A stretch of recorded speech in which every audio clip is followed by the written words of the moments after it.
Hello, my name is Alex, and I'm going to present a presentation on the chi-square distribution. Today, we will explore what the chi-square distribution is, its historical development, its practical applications, and walk through an example problem to better understand and use in statistics.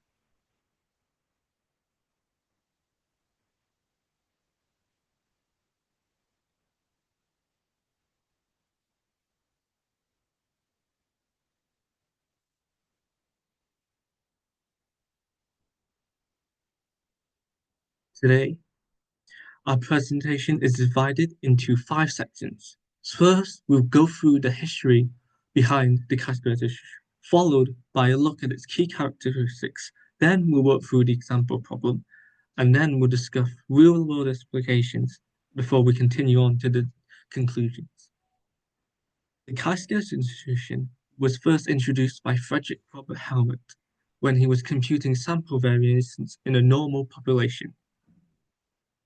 But the greater idea or the goodness of fit was then fully developed into a concept by Carl Pearson, determining how well observed data matched a specific theoretical distribution. This statistical tool is currently used for hypothesis testing, especially in categorical data analysis.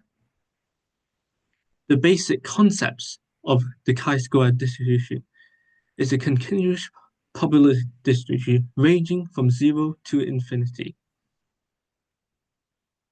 The shape of the distribution, as the degree of freedom increases, will slowly turn into a more normal binomial distribution where there is a greater curve in the middle of the number of values. And looking at this table,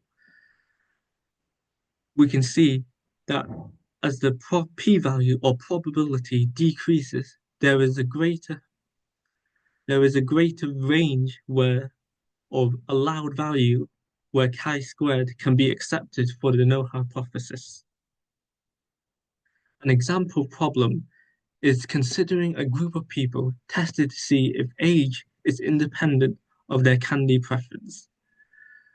With a significance level of 5% or alpha equal to 0.005, and knowing the value of k being the degree of freedom with columns -1 times rho -1, which equals to 1, we can check if the chi-squared is greater than 3.84 from the previous slide.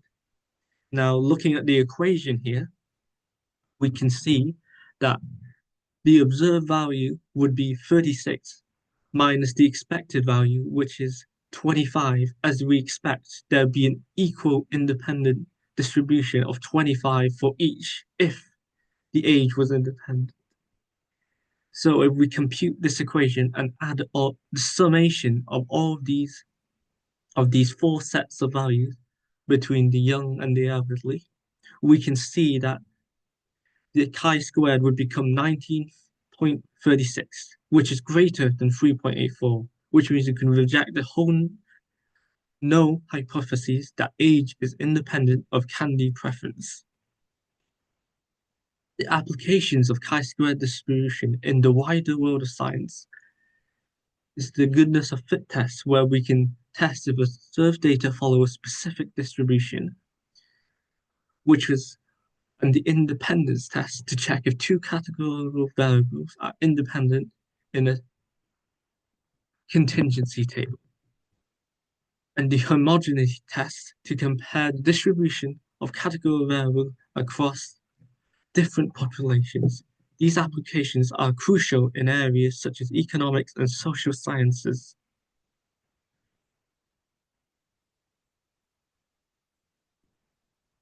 In conclusion, the chi-square distribution is a fundamental tool in statistical analysis, especially for categorical data.